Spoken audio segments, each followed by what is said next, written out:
अब हम आपके प्रैक्टिकल सम्स के लास्ट क्वेश्चन पे पहुंच गए। पेज 61 पे ये क्वेश्चन है, क्वेश्चन नंबर 10। यहाँ पे मेंशन किया है कि दो पार्टनर्स हैं और दोनों पार्टनर उनकी कैपिटल रेशियो में प्रॉफिट शेयर कर रहे हैं। तो आप देखिए इनका कैपिटल है 90,000 और 30,000 और यही इनका प्रॉफिट शेयरिंग रेशियो। तो अगर आप इनके जीरो कट कर देंगे तो 9:3 हो जाएगा। तो 9:3 को अगर आप और शॉर्ट कीजिए, 3 से डिवाइड कर सकते हैं तो आपकी प्रॉफिट शेयरिंग रेशियो हो गई 3:1। दोनों पार्टनर 3:1 में शेयर कर रहे हैं। कैपिटल रेशियो उनका 3:1 है, दैट मीन्स उनका प्रॉफिट शेयरिंग रेशियो भी 3:1 है। अब हम ट्रायल बैलेंस रीड करते हैं। Debtors balance sheet, purchases trading, furniture balance sheet, machinery balance sheet assets है, wages trading, salaries profit and loss, discount profit and loss debit में दिया, आप डेबिट में लिखेंगे। Bill receivable balance sheet, carriage outward profit and loss, carriage inward होता तो trading और सिर्फ कैरेज होता तो भी trading. Postage profit and loss, sales return trading. Next है cash in hand balance sheet, cash at bank balance sheet, insurance profit and loss, opening stock trading.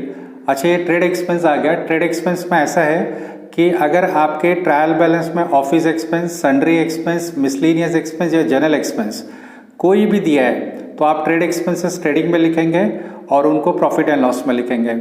लेकिन अगर उनमें से कोई भी नहीं है, general expense, sundry expense, miscellaneous expense और ऑफिस एक्सपेंस कुछ भी नहीं दिया है, सिर्फ ट्रेड एक्सपेंस दिया है, तो ट्रेड एक्सपेंस आपको प्रॉफिट एंड लॉस में लिखना है।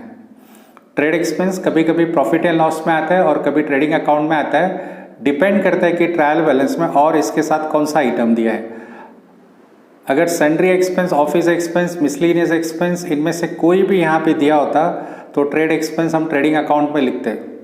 लेकिन अब आप देख रहे हैं कि कोई भी नहीं है यहाँ पे, sundry expense, miscellaneous expense, office expense और जनरल एक्सपेंसेस यहाँ पे कोई भी नहीं है, तो आप trade expenses profit and loss में लिख सकते हैं। अदरवाइज आपको ये ट्रेडिंग अकाउंट में लिखना पड़ता है। Warehouse rent profit and loss, advertisement profit and loss, building balance sheet. Credit side आते हैं, सेल्स ट्रेडिंग।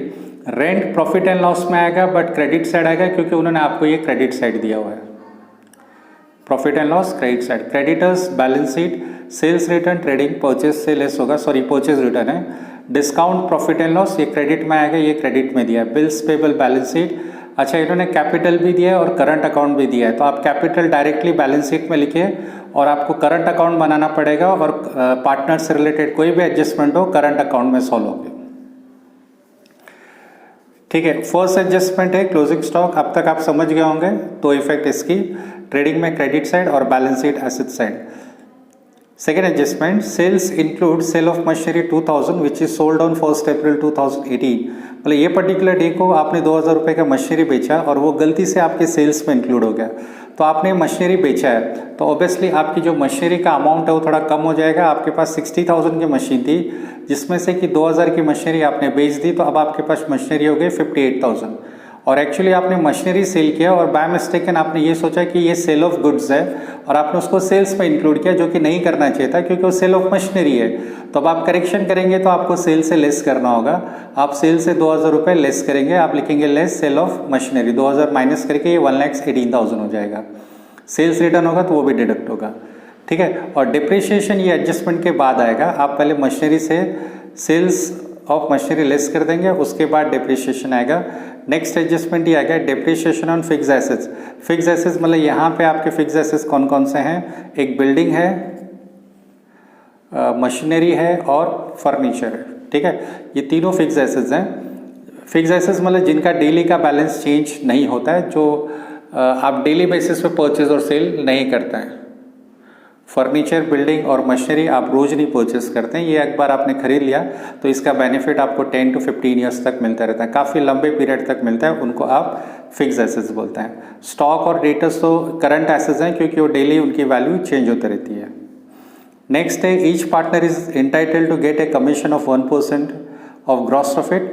तो ये आपको प्रॉफिट एंड लॉस में क्रेडिट साइड लिखना है, कमीशन टू पार्टनर, क्योंकि ये बिजनेस के लिए एक्सपेंस है। ये पार्टनर्स के लिए भले इनकम है लेकिन हम बिजनेस पॉइंट ऑफ व्यू से देखेंगे तो बिजनेस के लिए ये एक्सपेंस है, तो ये प्रॉफिट एंड लॉस में डेबिट साइड आएगी। और इसकी दूसरी इफेक्ट पार्टनर्स के अकाउंट में क्रेडिट साइड आएगी। आप करंट अकाउंट बना रहे हैं तो करंट अकाउंट में आएगी, बट ये एक्सपेंस के लिए आपको ग्रॉस प्रॉफिट आने तक वेट करना पड़ेगा। आप ये एडजस्टमेंट पहले ही सॉल्व नहीं कर सकते हैं। साथ में इंटरेस्ट ऑन कैपिटल है, तो कैपिटल का जो भी अमाउंट दिया है उस पर आप 5% कैलकुलेट करेंगे और एक इफेक्ट प्रॉफिट एंड लॉस में आएगी और दूसरी इफेक्ट आएगी करंट अकाउंट आप बना रहे हैं तो करंट अकाउंट में क्रेडिट साइड आएगी, उनके लिए इनकम है। आउटस्टैंडिंग एक्सपेंस एंड वेजेस, ये तो बहुत सिंपल एडजस्टमेंट्स हैं, तो वेजेस और सैलरीज पे हम टिक कर देते हैं। और लास्ट एडजस्टमेंट है डाउटफुल डेब्ट से डेटर्स, ये डेटर्स से लेस करना है और आप इसको बैड डेब्ट्स में ऐड। सो अब हम एडजस्टमेंट सॉल्व करते हैं। आपका फर्स्ट एडजस्टमेंट है क्लोजिंग स्टॉक, ये ट्रेडिंग में क्रेडिट साइड हमने लिख लिया है और सेकेंड इफेक्ट इसकी बैलेंस शीट में एसेट साइड, ये हो गया।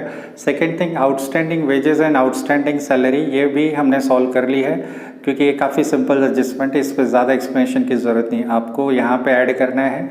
और सेकेंड इफेक्ट इसकी आपको बैलेंस शीट में लायबिलिटी साइड लिखना है। और एक डेटर्स पे आज इजी एडजस्टमेंट था, आरडीडी थी 3%, तो 28,000 का 3% कैलकुलेट किया, 840 यहाँ से लेस किया। और अगर यहाँ पे बैड डेब्ट्स होता हमारे पास तो हम उसमें ऐड करते, लेकिन बैड डेब्ट्स नहीं था इसलिए आपने प्रॉफिट एंड लॉस में डेबिट साइड लिख दिया। ठीक है। सेकेंड एडजस्टमेंट है, आपने मशीनरी बेची 2,000 रुपये की और वो सेल्स पे इंक्लूड हो गया जबकि वो सेल्स पे इंक्लूड नहीं होना चाहिए था, तो आप यहाँ लिखेंगे लेस सेल ऑफ मशीनरी या रॉन्गली रिकॉर्डेड 2,000 रुपये।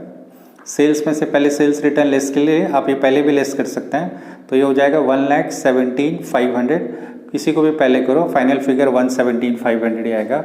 और उसके बाद मशीनरी से भी लेस करना है, लेस सेल ऑफ मशीन। आपने 2,000 की मशीन सेल की, अब आपके पास 58,000 हो गई और अब आप इसको डिप्रिशिएट करेंगे। सेकेंड एडजस्टमेंट डिप्रिशिएशन का ही है, आपकी जितनी भी फिक्स एसेट्स हैं सबको आप 5% डिप्रिशिएट करेंगे, तो इसका 2,900 माइनस करके हो जाएगा 55,100। अच्छा, ये दोनों एडजस्टमेंट में सेल ऑफ मशीन वाला पहले सॉल्व करना है, अमाउंट वाला और परसेंटेज वाला बाद में करते हैं। किसी भी आइटम पे अगर दो एडजस्टमेंट है और एक रुपीज़ वाला है और एक परसेंटेज वाला है, तो आप रुपीज़ वाला पहले करेंगे और परसेंटेज वाला एडजस्टमेंट बाद में सॉल्व करेंगे। फर्नीचर को भी आप डिप्रिशिएट कर रहे हैं 5%, 1925। फिर अगर आप माइनस करते हैं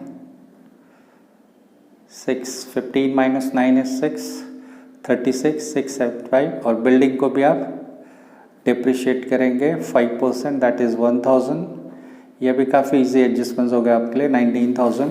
और डिप्रिशिएशन की सेकेंड इफेक्ट आएगी प्रॉफिट एंड लॉस में, तो ये तीनों मिला के हो गया 825, 3, 4, 6, 6,825। नेक्स्ट है पार्टनर को कमीशन है 1%, वो तो हम अभी नहीं कैलकुलेट कर पाएंगे, लेकिन इंटरेस्ट ऑन कैपिटल कैलकुलेट कर सकते हैं। तो आप प्रॉफिट एंड लॉस में डेबिट साइड लिखेंगे इंटरेस्ट ऑन कैपिटल, दोनों पार्टनर्स के नाम, उनके जो भी नाम हैं इंटरेस्ट देना है। तो 90,000 का 5%, 90,000 इंटू 5/100 4,500, और सेकेंड पार्टनर का 30,000 है, तो 30,000 पे 5% 1,500, दोनों मिला के हो गया 6,000। इसके बाद ये जाएगा आपके पार्टनर्स करंट अकाउंट में क्रेडिट साइड, यहाँ पे आप लिखेंगे इंटरेस्ट ऑन कैपिटल। आपको करंट और कैपिटल दोनों दिया रहेगा, तो आप करंट अकाउंट बनाएंगे और पार्टनर से रिलेटेड सारे एडजस्टमेंट करंट अकाउंट में सॉल्व होंगे। तो इसका 4,500 आया था और इसका 1,500 आया था। इंटरेस्ट ऑन कैपिटल हो गया। कमीशन हम अभी नहीं कैलकुलेट कर पाएंगे, सो अब हम टोटलिंग स्टार्ट करते हैं। सारे एडजस्टमेंट्स हो गए, आरडीडी वगैरह भी हो गया। कमीशन के लिए हमको रुकना पड़ेगा, ग्रॉस प्रॉफिट तक का वेट करना पड़ेगा। तो अभी हम पहले ट्रेडिंग अकाउंट की टोटल कर लेते हैं। ट्रेडिंग अकाउंट की जब आप क्रेडिट साइड की टोटल कर रहे हैं तो आपको मिल रहा है 1,54,500, 17 एंड 57 is 400। सेम टोटल हम यहाँ लिखेंगे। और हमने जब डेबिट साइड की टोटल की तो डेबिट साइड की टोटल हमको 72,000 मिल रही है और डिफरेंस है 81,700, 72,800 सॉरी, ये टोटल 72,800 है और डिफरेंस है 81,700 का। तो इसको आप लिखेंगे to gross profit,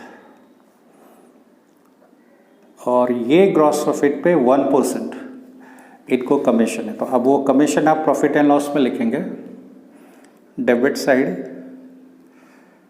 commission to partner, दोनों पार्टनर के नाम 1,700, उसका 1% होता है 817, सेकेंड पार्टनर को भी 817 और दोनों को मिला के 1634 सेकेंड कॉलम में। और ये आप करंट अकाउंट में इसकी सेकेंड इफेक्ट लिखेंगे बाय ये क्या था, commission, sorry commission to partner 817, ये ग्रॉस प्रॉफिट का 1% लिया हमने 817, ठीक है। इसके बाद आप प्रॉफिट एंड लॉस की टोटल करेंगे। यहाँ मेरे पास स्पेस थोड़ा कम पड़ गया, तो हम जब क्रेडिट साइड की टोटल कर रहे हैं पहले यहाँ पे ग्रॉस प्रॉफिट कॉपी कर लेते हैं। ये ट्रेडिंग अकाउंट से आया, यहाँ पे आप लिखेंगे ग्रॉस प्रॉफिट ब्रॉट डाउन 81,700। फिर जब आपने इसकी टोटल की तो ये टोटल आपको मिल रही है 84,000 तीनों की। फिर अब हम यहाँ से लेके 4,000 से लेके यहाँ तक जो कमीशन तक है इसकी टोटल कर रहे हैं तो 27,599 आ रही है। और डिफरेंस है आप लिखेंगे 56,401 और ये दोनों पार्टनर में डिवाइड होगा के और एम में। यहाँ पे स्पेस का थोड़ा प्रॉब्लम आ रहा है, मैं आपको इसी बता देता हूँ। 56,410 को आप डिवाइड बाय, इनका रेशियो था 3:1, डिवाइड बाय 4 करेंगे, थोड़ा डेसिमल में जाएगा, आपको एडजस्ट करना पड़ेगा 42,301 और 14,100, और वो आप करंट अकाउंट में यहाँ पे क्रेडिट साइड लिखेंगे नेट प्रॉफिट। ये हमने नेट प्रॉफिट को डिवाइड किया दोनों पार्टनर्स में। फर्स्ट पार्टनर का 42,301, 1 रुपये कम ज़्यादा आप कर सकते हैं, और सेकेंड पार्टनर का 14,100। अब इनकी टोटल, इसकी टोटल क्रेडिट साइड की आ रही है 52, ये पूरा टोटल अगर आप कर रहे हैं तो 52,618 फर्स्ट पार्टनर की, सेकेंड पार्टनर की है 19,417, और इनके डेबिट साइड पूरी खाली है, तो इनका जो ये डिफरेंस है वही यहाँ पे भी आ जाएगा। तो आप इसको लिखेंगे टू बैलेंस कैरिड डाउन 52,618 और 19,417। इसके बाद ये यहाँ आ जाएगा लायबिलिटी साइड, कैपिटल के नीचे आप लिखे पार्टनर्स करंट अकाउंट, दोनों पार्टनर के नाम, और ये मनीषा 52,618 एंड 19,417, तो टोटल कर रहे हैं तो आ रही है 35, 6 + 4 0, कैरी ऑन 1, 72,035। अब आप इसकी टोटल कीजिए तो आपको दोनों का बैलेंस शीट का टोटल, दोनों साइड का 2,40,235, सेम टोटल हम यहाँ लिखेंगे 2,40,235, और इस तरीके से आपके सारे सम हो गए, टैली हो गए, ठीक है। Thank you.